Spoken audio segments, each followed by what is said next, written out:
میرے آقا کریم علیہ الصلوۃ والسلام اللہ کی عطا سے مددگار ہے۔ قرآن پاک میں اللہ تعالیٰ نے ارشاد فرمایا انما ولیکم اللہ ورسولہ والذین آمنوا الذین یقیمون الصلاۃ ویؤتون الزکاۃ وہم راکعون، سورہ مائدہ آیت نمبر 55۔ اس کے سوا نہیں کہ تمہارا مددگار ہے اللہ اور اس کا رسول اور ایمان والے۔ میرے آقا کریم علیہ الصلوۃ والسلام اللہ کی عطا سے مددگار ہیں، یہ قرآن و سنت کی بہت سی نصوص سے یہ بات ظاہر ہے۔ اور دیکھیے آج ہم ایک حدیث شریف آپ کے سامنے پیش کرنے جا رہے ہیں جو کہ وہابیوں کی ایک مشہور اور معتبر کتاب کے اندر لکھی ہوئی ہے، وہیں سے اس کا ترجمہ پیش کریں گے۔ کتاب کا نام ہے مختصر سیرت الرسول صلی اللہ علیہ وسلم۔ آپ اس وقت اس کا ٹائٹل ملاحظہ فرما رہے ہیں۔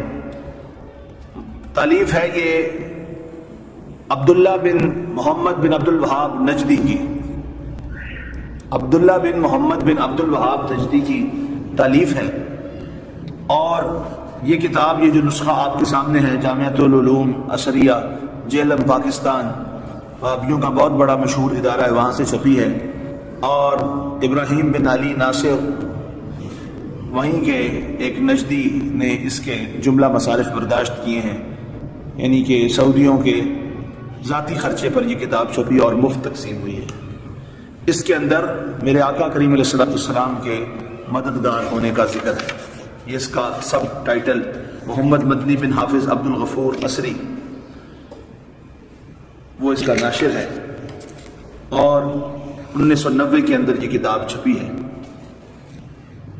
1990 میں یہ کتاب چھپ چکی ہے۔ اس کا ترجمہ حافظ محمد اسحاق وہابیوں کے شیخ الحدیث نے کیا ہے، اور اس کے صفحہ 528 اور 529 پر یہ روایت موجود ہے جو آپ اب ملاحظہ فرما رہے ہیں۔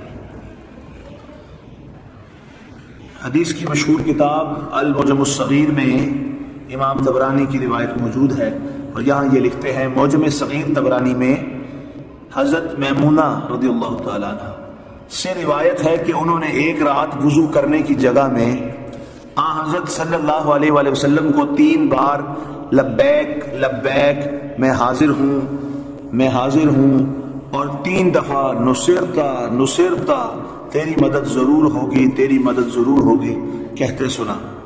جب باہر تشریف لائے تو میں نے عرض کی یا رسول اللہ صلی اللہ علیہ وسلم، میں نے آپ صلی اللہ علیہ وسلم کو اپنی وضو کی جگہ میں 3 دفعہ لبیک لبیک اور 3 دفعہ نصرتا نصرتا فرماتے سنا ہے۔ یوں لگتا تھا جیسے آپ صلی اللہ علیہ وسلم کسی سے باتیں کر رہے ہیں۔ کیا وہاں آپ صلی اللہ علیہ وسلم کے پاس کوئی آدمی تھا؟ آپ صلی اللہ علیہ وسلم نے فرمایا ہاں، بنو کعب کا ایک راجز یعنی شاعر مجھے مدد کے لیے بلا رہا تھا اور کہہ رہا تھا کہ قریش نے بدعہدی کی ہے اور لڑائی میں ہمارے خلاف اپنے حلفاء بنو بکر کی امداد کی ہے۔ اس کے بعد آپ صلی اللہ علیہ وسلم باہر تشریف لے گئے اور سیدہ عائشہ صدیقہ رضی اللہ تعالی عنہا سے کہا کہ وہ سفر کا سامان تیار کریں اور کسی کو اس کی خبر نہ ہونے دیں۔ میمونہ رضی اللہ تعالی عنہا کہتی ہیں اسی اثناء میں حضرت ابو بکر رضی اللہ تعالیٰ عنہ سیدہ عائشہ صدیقہ رضی اللہ تعالیٰ عنہ کے گھر داخل ہوئے اور یہ تیاری دیکھ کر پوچھنے لگے بیٹی یہ تیاری کیسی ہے؟ وہ بولی بخدا مجھے معلوم نہیں۔ حضرت ابو بکر رضی اللہ تعالیٰ عنہ کہنے لگے واللہ یہ رومیوں سے لڑائی کا وقت بھی تو نہیں، رسول اللہ صلی اللہ علیہ وسلم کہاں جانے کا ارادہ رکھتے ہیں؟ انہوں نے کہا بخدا مجھے اس کا کچھ علم نہیں۔ سیدہ میمونہ رضی اللہ تعالیٰ عنہ کہتی ہیں 3 دن کے بعد جب آپ صلی اللہ علیہ وسلم نے لوگوں کو صبح کی نماز پڑھائی تو ایک راجز نے کھڑے ہو کر کہا الہی میں محمد کو اپنے اور آپ کے باپ کا قدیم عہد یاد کراتا ہوں، بلا شبہ قریش نے آپ کے ساتھ کیے ہوئے وعدے کی خلاف ورزی کی ہے اور آپ کے پختہ عہد کو توڑ دیا ہے، اور اس زوم میں مبتلا ہے کہ میں اپنی مدد کے لیے کسی کو نہیں بلا سکتا۔ اللہ تعالیٰ نے آپ صلی اللہ علیہ وسلم کو توفیق دے، اللہ تعالیٰ آپ صلی اللہ علیہ وسلم کو توفیق دے، آپ صلی اللہ علیہ وسلم ہماری جاندار مدد فرمائیں، اور اللہ کے بندوں کو دعوت دیں کہ وہ ہماری مدد کو آئیں۔ ان میں اللہ تعالیٰ کے رسول ہیں صلی اللہ علیہ وسلم، جو مشرکین کے حق میں تلوار بے نیام ہیں، اگر ان سے کوئی ناجائز معاملہ کرتا ہے تو مارے غصہ کے ان کا چہرہ سرخ ہو جاتا ہے۔ ابن اسحاق نے یہ اشعار زیادہ کیے ہیں، ان کے پاس ایسا لشکر ہے جو تیز دریا کی طرح ٹھاٹھے مارتا اور جھاگ ابھارتا ہوا چلتا ہے۔ قریش نے سونے کی حالت میں ہم پر شب خون مارا ہے اور ہمیں رکوع اور سجود کی حالت میں قتل کیا ہے، حالانکہ وہ تعداد میں کم اور عز و شرف میں بے حیثیت ہیں۔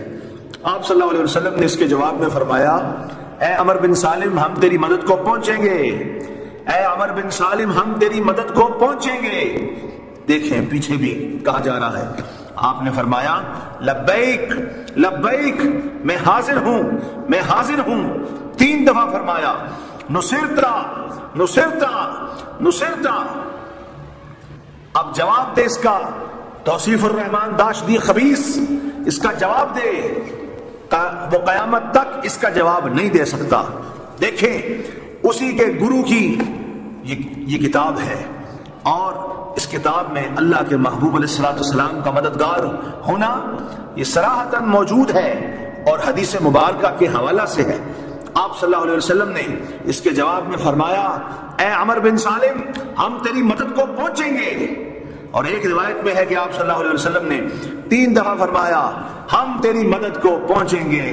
کتاب لکھنے والا محمد بن عبد الوہاب نجدی، بابیوں کا امام اور ان کے نام نہاد اسلام کا شیخ الاسلام محمد بن عبد الوہاب نجدی کا بیٹا عبداللہ بن محمد بن عبد الوہاب نجدی ہے، اور اس کا ترجمہ حافظ اسحاق نامی غیر مقلد وہابی شیخ الحدیث نے کیا ہے، اور حدیث شریف المعجم الصغیر طبرانی کی ہے۔ ترجمے کے لفظ اس بات پر گواہ ہیں کہ اللہ کے نبی علیہ السلام اللہ کی عطا سے مددگار ہیں، اللہ کی عطا سے مددگار ہیں۔ ہم تیری مدد کو پہنچیں گے، ہم تیری مدد کو پہنچیں گے۔ پھر آپ صلی اللہ علیہ وسلم نے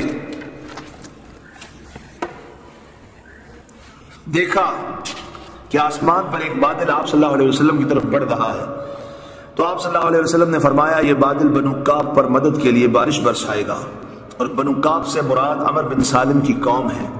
بعد میں قریش اپنے کیے پر نادم ہوئے، اور انہوں نے محسوس کیا کہ ہم نے اس کارروائی سے اپنے اور رسول اللہ صلی اللہ علیہ وسلم کے درمیان طے پانے والا پختہ عہد توڑ دیا ہے۔ اس لیے آپ صلی اللہ علیہ وسلم نے پہلے فرما دیا تھا، یوں سمجھو کہ ابو سفیان تجدید عہد اور صلح کی مدت بڑھانے کے لیے آیا ہی چاہتا ہے۔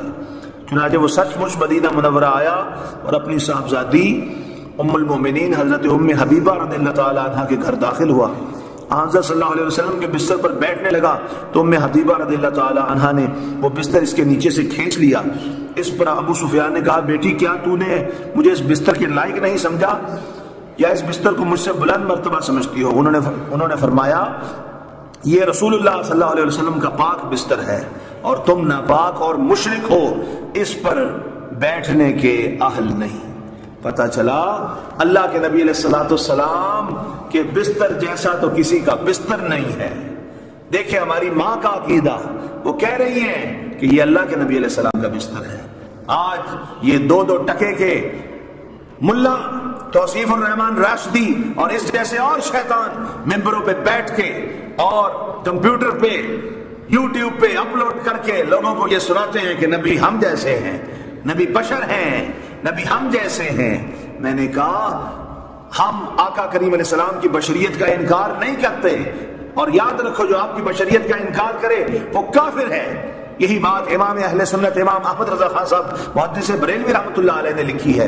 لیکن یہ بھی یاد رکھو کہ تم جو انہیں اپنے جیسا بشر کہتے ہو، تم ریال خور نجدی ملا 2 ٹکے تمہاری اوقات ہے، اور تم کہتے ہو وہ ہمارے جیسے ہیں۔ تم اپنی شکل دیکھو، اس پر پڑنے والی پھٹکار دیکھو، اور کس منہ سے کہتے ہو کہ ہم نبی جیسے ہیں، نبی ہمارے جیسے ہیں۔ اللہ کے نبی علیہ السلام بے مثل و بے مثال ہیں۔ ہماری ماں کا عقیدہ کہ جو اپنے سگے باپ کو بھی ان کے بستر پر بیٹھنے نہیں دیتی، اور یہ باور کروا رہی ہیں کہ عام بستروں جیسا یہ بستر نہیں، کیونکہ جو خود بے مثال ہو ان کا بستر بھی بے مثال ہوتا ہے۔ اللہ تعالیٰ اپنے محبوب علیہ السلام کی شانوں کو ماننے کی توفیق عطا فرمائے۔ آخر دعوانا الحمدللہ۔